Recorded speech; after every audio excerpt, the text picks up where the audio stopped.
Hello fourth graders, welcome to another SST lesson, and today we're going to start a new lesson of chapter 6, Geography of the Southeast.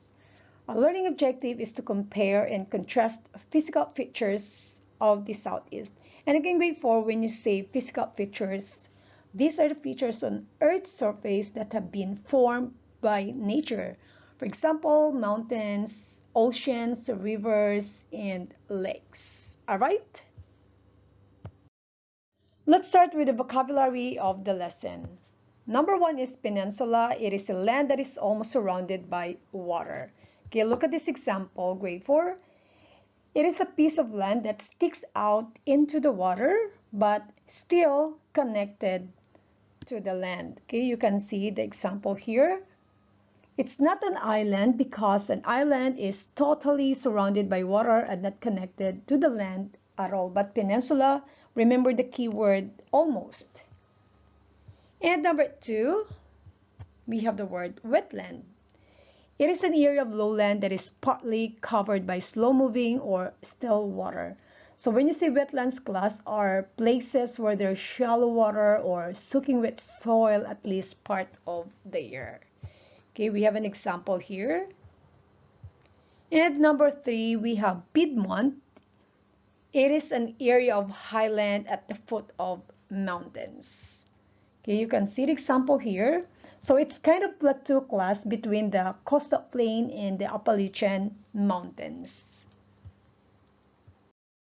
Number 4, we have growing season. It is the time during which the weather is warm enough for plants to grow.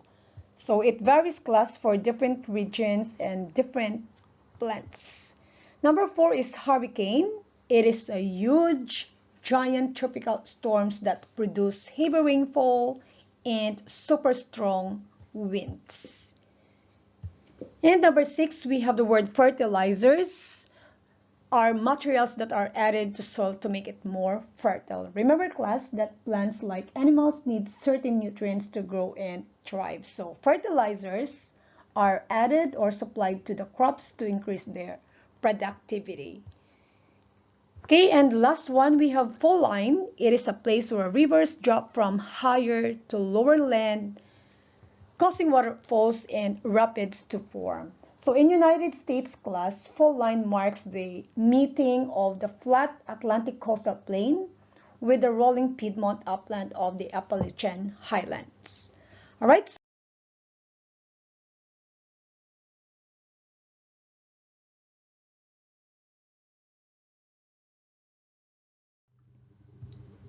Now students, look at the map of the Southeast region with the names of the states. The Southeast has 2 long coastlines. The Atlantic Ocean forms its eastern boundary and the Gulf of Mexico forms its southern border. Alright, now let's find out the coastal plain of the region. The flat coastal plain class covers more than half of the Southeast. In fact, the plain makes up the entire Florida peninsula. So here is the state of Florida. Then parts of the southeast coast have wetlands, and in some wetlands class, only short plants or only grasses grow. And these wetlands are called marshes. They cover large coastal areas of Maryland, Virginia, and Carolinas, or North and South Carolina. Wetlands with bushes and trees are called swamps. Again, grade 4, marshes and swamps are kinds or examples of wetlands. And again, when you say swamp, it is a type of wetland where trees are common and marshes have grasses instead of trees. And one of the largest swamps, grade 4, in the United States is called Okefenokee Swamp, and it lies in parts of southern Georgia and northern part of Florida. So it's around this area. Then the Everglades in southern Florida has marshes and swamps, and this wetland covers more than 1 million acres.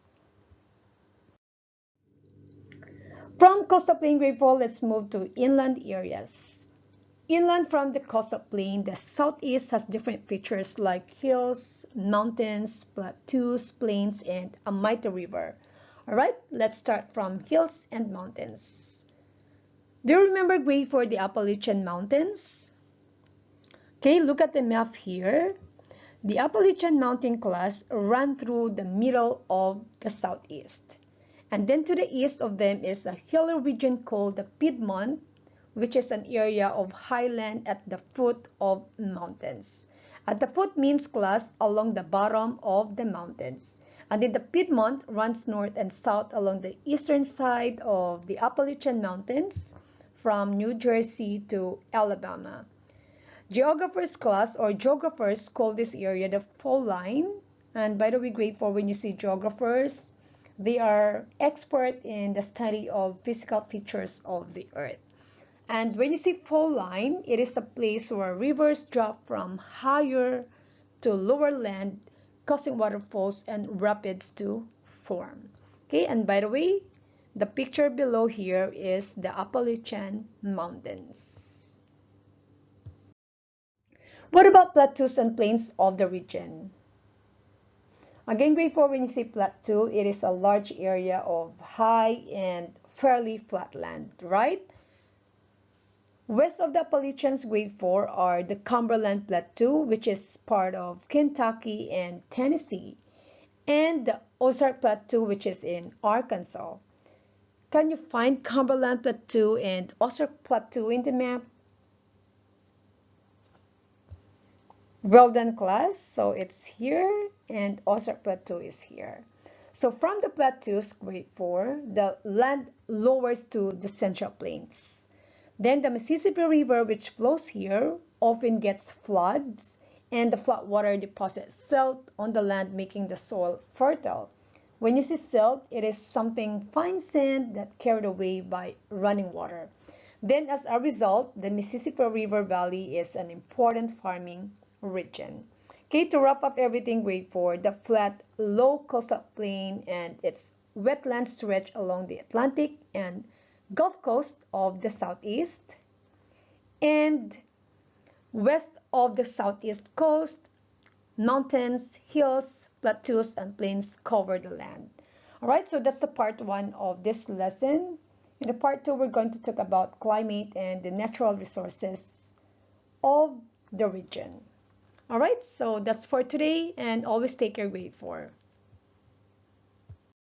Wonderful. Fuck off.